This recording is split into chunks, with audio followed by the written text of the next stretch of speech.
world often lauds kindness as a universal virtue, an act of moral beauty that can transform lives and rebuild communities. But what happens when the hands that give tirelessly and without expectation grow weary? When the heart, once full of compassion, is met with nothing but indifference or exploitation?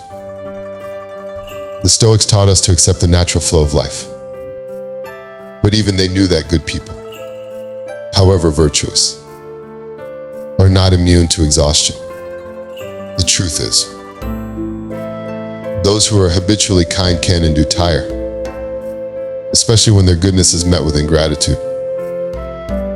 Kindness is a resource, one not infinite but fragile.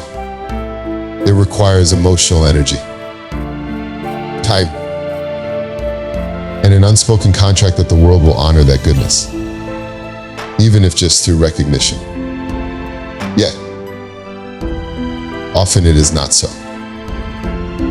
Consider the kind-hearted soul who continually offers help, support, or solace, only to be met with silence or worse, entitlement. Over time,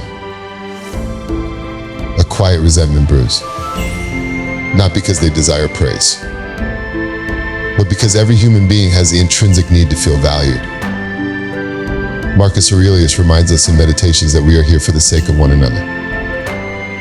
But what happens when the other does not acknowledge or reciprocate? The reservoir of kindness, once abundant, begins to dry. Emotional exhaustion follows, not because of the act of giving itself, but because the act was not respected. At this point, I want you to pause and ponder why good people get tired. Good people, as Seneca observed, are often exploited by those who see virtue as weakness. The desire to help becomes a double-edged sword, where boundaries fade and others take more than they give. The Stoic would argue that we are responsible for our actions, not others. Yet this wisdom is hard to internalize when facing ingratitude. Here are reasons why good people get tired. 1. Exploitation of kindness.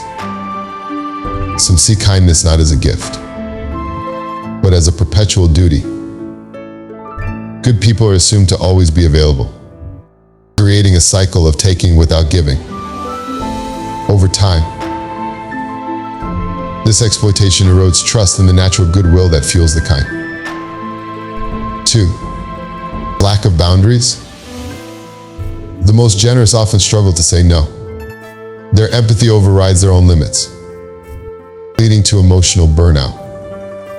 Without boundaries, even the most well-meaning acts become burdens, and giving turns into a hollow obligation. 3. Ingratitude. Even the Stoics, who advocated for selflessness, understood the human need for basic appreciation. When kindness is met with ingratitude, it chips away at the giver's spirit, leaving behind a void where joy once existed. 4. Emotional drain.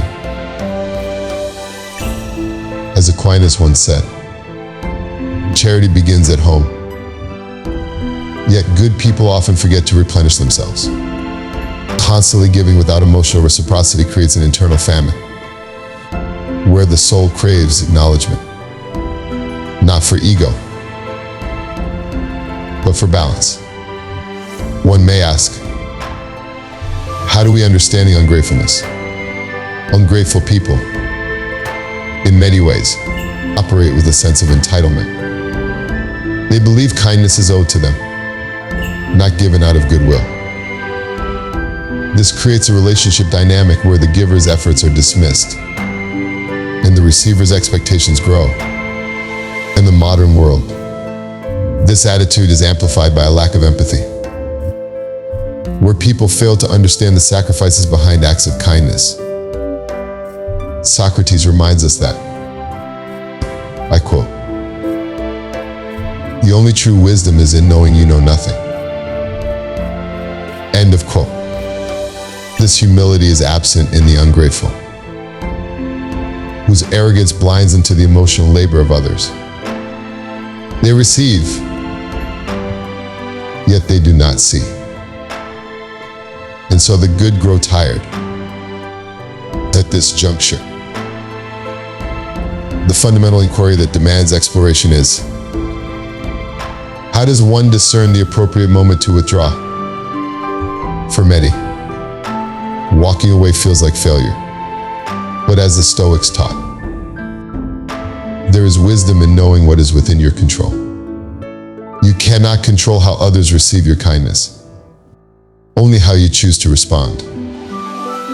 If your acts of goodness are continuously met with indifference, it is not a reflection of your character, but theirs. There comes a point where self-preservation must prevail. The virtuous person is allowed to step back, to reclaim their energy, and redirect it where it is appreciated. In the words of Marcus Aurelius, you have power over your mind, not outside events. Realize this, and you will find strength. What then are the methods one might employ to safeguard oneself against the insidious encroachment of emotional burnout? For those who find themselves drained by the weight of giving, here are practical habits to protect your inner peace. Habit 1. Set boundaries.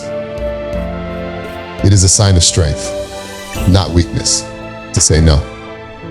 Boundaries protect your emotional and physical well-being, ensuring that you can give from a place of abundance rather than depletion. Habit 2. Surround yourself with reciprocity. Seek out relationships where kindness is reciprocated, even in small ways.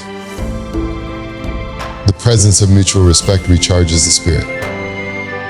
Habit 3. Practice self-care. The Stoics would argue that we must first take care of ourselves to serve others. Self-care is not selfish. It is the foundation upon which lasting goodness is built. Habit 4. Recognize when to let go. Not every relationship is worth maintaining. When your kindness is met with exploitation or consistent ingratitude, it is time to step back.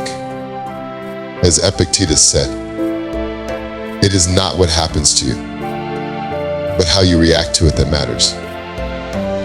Final thoughts. The Stoic paradox lies in understanding that while kindness should be offered freely, it does not mean it should be boundless. We must be discerning in where we direct our goodness.